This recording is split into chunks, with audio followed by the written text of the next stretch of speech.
ተወዳጁ የአደይ ድራማ ተለቀቀ። የሚያስገርም ነገር በመጨረሻ ላይ ተፈጠረ። የእውነት ኤላ በመጠጥ ተነሳስቶ ከዚች ልጅ ጋር የሆነ ነገር ሊያደርግ ሲል እንግዲህ ደርሳባቸዋለች። በጣም ነበረ ለምለም የደነገጠችው፣ ምክንያቱም ይሄ ነገር ይፈጠራል ብላ አልጠበቀችም ማለት ነው። በጣም ነው የሚያሳዝነው። እናንተስ እንዴት አያችሁት? እንግዲህ ባርኮትም ተመልሷል። ባርኮትም አንቺ የሰጠሽኝ መልስ ነው እንደዚህ ያደረገኝ እንጂ የአንቺ ስሜት እንዳለ ነው፣ አልተቀየረም። በጣም ነው ማፈቅርሽ አሁንም ብሏታል። አሁንም ሰብረኝ ሂደሃል፣ በጭራሽ ከዚህ በኋላ ያንተ ልሆን አልችልም ብለዋለች ማለት ነው። እንግዲህ ደግሞ እሱንም ታገሰኝ ላስብበትና መልስ ሰጣለሁ ብለዋለች ማለት ነው።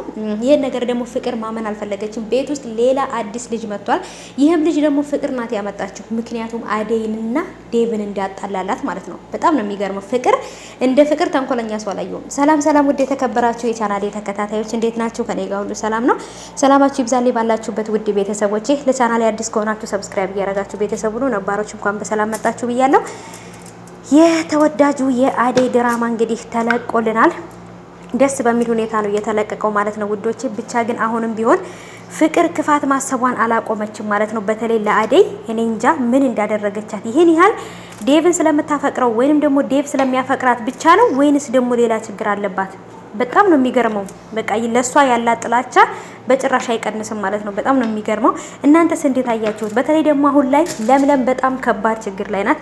ምክንያቱም ይችኛይቱ ልጅ እሱን ዴማን ነው እንትራንስ ኤላን ስለምታፈቅረው የባርኮት ፍቅረኛ ማለት ነው። ባርኮት ያፈቅራታል፣ እሷ ግን ለሱ ፍቅር የላትም። እሷ የምታፈቅረው ዴቭን ማን ነው እንትራን ነው ኤላን ነው የምታፈቅረው ማለት ነው። የኤላ ደግሞ በጣም የሚወዳት የበፊት ፍቅረኛው ለምለም ናት ማለት ነው። አሁን ላይ ግን ልጅቷ በመሀል መታ ለምለምንና እሱን ለማጣላት ኤላን ለማለያየት እንግዲህ ቆርጣ ተነስታለች። አሁንም ቢሆን በስካር ተነሳስቶ ከሷ ጋር ሊተኛ ነበር። በመሀል ግን ደስ የሚለው ነገር ግን መታለች። ግን የእውነት አብረን ተኝተናል ነው የምትለው ወይንስ ደግሞ እንዴት ነው? በር ከፍታ ስትገባ ልብሱን አውልቃለት ነበር ያገኘቻት። በጣም ነው የሚገርመው።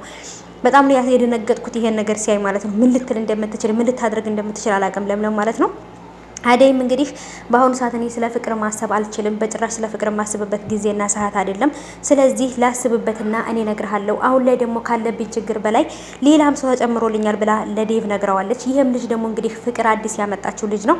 ምክንያቱም ለዴቭ ሄዶ ስለ አደይ መጥፎ ነገር እንዲነግረው፣ ለባርኮትም ስለ አደይ መጥፎ ነገር እንዲነግር፣ በቃ በአጠቃላይ ሁሉንም ልጆቹን ለማባላት ለማጫረስ ነው የፈለገችው፣ ለማጣላት ማለት ነው።